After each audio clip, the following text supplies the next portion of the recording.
हमें प्लीज, मैं चाहूंगी कि आप थोड़ा सा बताइए अपने मुंबई विजिट के बारे में। देखें, सारे इंडिया में बहुत तरक्की हुई है और बॉम्बे में तो जवाब ही नहीं है जो तरक्की हुई है। और बॉम्बे तो आपको पता है फाइनेंस कैपिटल है ना इंडिया का, तो बॉम्बे तो दुनिया ही एक और है। अगर पाकिस्तान की बात करते हैं तो यहाँ पर कराची को समझा जाता है, तो सर क्या कहेंगे इन दोनों शहरों में कितना डिफरेंस है? उसका कंपैरिजन अब हमारे कराची से नहीं हो सकता। Karachi is left behind. आज मैं मौजूद हूँ कराची में और कराची का मुंबई से कंपैरिजन करना इसलिए जरूरी है कि हिस्ट्री बताती है कभी कराची और मुंबई एक ही हुआ करते थे, लेकिन आज 2023 में क्या फर्क नजर आता है कराची और मुंबई में। तो अब जब मैंने कराची में जाके देखा है तो बड़ी वो एक सेंस ऑफ अफसोस हुआ कि ये वो कराची नहीं रहा। और बॉम्बे का तो बॉम्बे तो इसे कहते हैं it's a city where dreams are dreamed all the time. Bombay is the city of dreams. Development के हिसाब से तो भाई मुंबई तो बहुत काफी ही आगे है। इन्होंने जो चंद्रयान मिशन भेजा है, इंडिया कितने का भेजा है, हाँ। हम लोग उतने की तो मांग रहे हैं दूसरे ममालिक से। उनका कल्चर उनके मजहब के हिसाब से है, ठीक है। और वो ज्यादातर नाच गाने और तफरीहात के अंदर उनका ज्यादा मतलब इश्यूज होते हैं। एग्जैक्टली आप बिल्कुल ठीक कह रहे हैं। भारत आगे की तरफ जा रहा है तो एक तरह का नजर आता है, कॉन्फिडेंट नजर आता है इकोनॉमी की वजह से। और मैं पर्सनली ये समझता हूँ कि कंपैरिजन अब नहीं बनता, लेकिन सीखना तो बनता है सर। सीखना बिल्कुल चाहिए। नमस्कार दोस्तों, वीरा ग्लोबल न्यूज़ के यूट्यूब चैनल पर आपका स्वागत है। आइए सुनते हैं पाकिस्तान मीडिया भारत के मुंबई शहर के बारे में क्या बातें कर रहा है। और अगर आप इस चैनल पर नए हैं तो चैनल को सब्सक्राइब करें, बेल आइकन दबाना बिल्कुल ना भूलें। जय हिंद।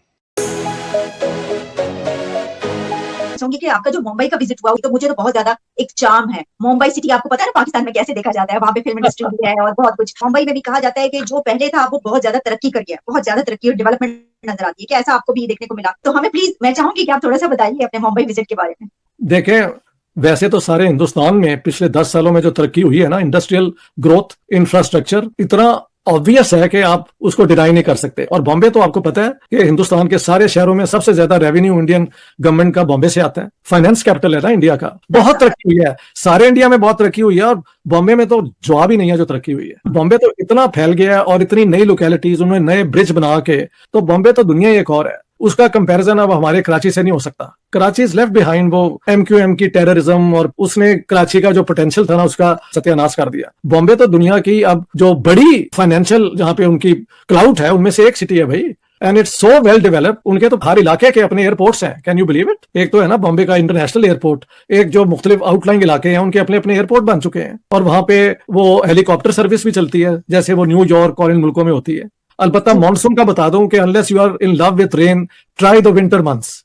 क्योंकि मुझे तो बहुत मजा आया, क्योंकि मैं पूरे 50 साल से मैंने मॉनसून नहीं देखा और मैंने पूरा एक हफ्ता मॉनसून एंजॉय किया। पहले गोवा और बॉम्बे में हर दिन मॉनसून ही था। अच्छा, उसके बाद आप देखें जहां हम ठहरे थे, मेरे दोस्तों ने टॉप 5 क्लास होटल में भी रखा। जब मैं यहाँ पे जुहू बीच पे आया तो मेरे होटल के साथ ही सामने आपको बीच नजर आती है और अरेबियन सी।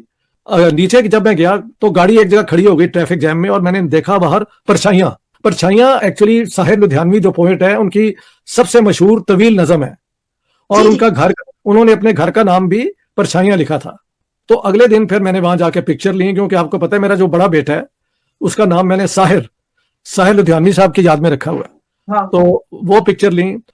इसके बाद एक दिन पहले हम बांद्रा गए थे शाहरुख के घर, और रात के 8-9 बजे हुए थे, पूरा मजमा लगा हुआ था। मैंने कहा ये क्या भाई?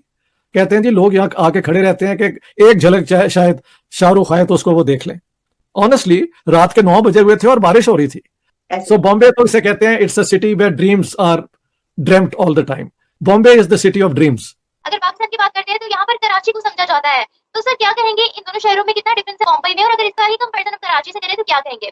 देखिए, मैं कराची 1956 के बाद तकरीबन हर साल जाता रहा हूँ। उस जमाने में कराची बहुत खूबसूरत शहर होता था। हम तो लाहौर के रहने वाले हैं, लेकिन बाद में जब वहाँ पे वो MQM की टेररिज्म हुई तो अब जब मैंने कराची में जाके देखा है तो बड़ी वो एक सेंस ऑफ अफसोस हुआ कि ये वो कराची नहीं रहा। और बॉम्बे का तो कराची का कोई वो कंपैरिजन नहीं हो सकता, सिर्फ इसके कि दोनों सी पोर्ट्स हैं। बॉम्बे तो पार्टीशन से पहले भी हिंदुस्तान का फाइनेंशियल कैपिटल था और अब तो ये वर्ल्ड की एक सर्विसेज यहाँ से होती हैं। कई इंडस्ट्रीज, फार्मास्यूटिकल यानी दवाइयों की, IT, ये सारा कुछ यहाँ पे है। इतनी डेवलपमेंट हुई है कि लगता है कि क्योंकि इनकी मिडिल क्लास बहुत बड़ी बन गई है। 300 मिलियन मिडिल क्लास होगी और अगर आप सारे यूरोप की मिडिल क्लासेस को काउंट करें तो तकरीबन उतनी हो जाती है जितनी सिर्फ इंडिया की है। जहाँ की इकोनॉमी इस वक्त बिल्कुल साउंड है, ग्रो कर रही है, जबकि दुनिया में इकोनॉमिक डाउनटर्न आ चुका है। तो आई से कि India is on the take off. That's when an economy becomes a self-perpetuating economy. तो इंडिया उस फेज में है। सो नो कंपैरिजन मतलब देखा जाए तो कराची बहुत पीछे रह गया क्योंकि पाकिस्तान जनरली पीछे रह गया। एक दिन खबर आती है कि पाकिस्तान के प्राइम मिनिस्टर अपनी पब्लिक को ये यकीन दिलवाते नजर आते हैं कि अगर हमारी गवर्नमेंट आई तो हम पाकिस्तान से गुर्बत खत्म करेंगे। दूसरे दिन खबर आती है कि इंडिया के प्राइम मिनिस्टर अपनी इलेक्शन कैंपेन इस तरीके से स्टार्ट करते हैं कि अगर मैं तीसरा टेन्योर मेरा हुआ तो इंडिया को तीसरी बड़ी इकोनॉमी बना दूंगा दुनिया की। क्या कहना चाहेंगे? तो सब अफसोस कि बॉर्डर के एक पास आपने सूरत हाल बताई है वैसी ही है और दूसरी साइड पे सबसे बड़ी जो बात बताऊंगा जो उनके साथ कंपैरिजन नहीं बनता और दुनिया भारत के पीछे क्यों चलती है, 595 बिलियन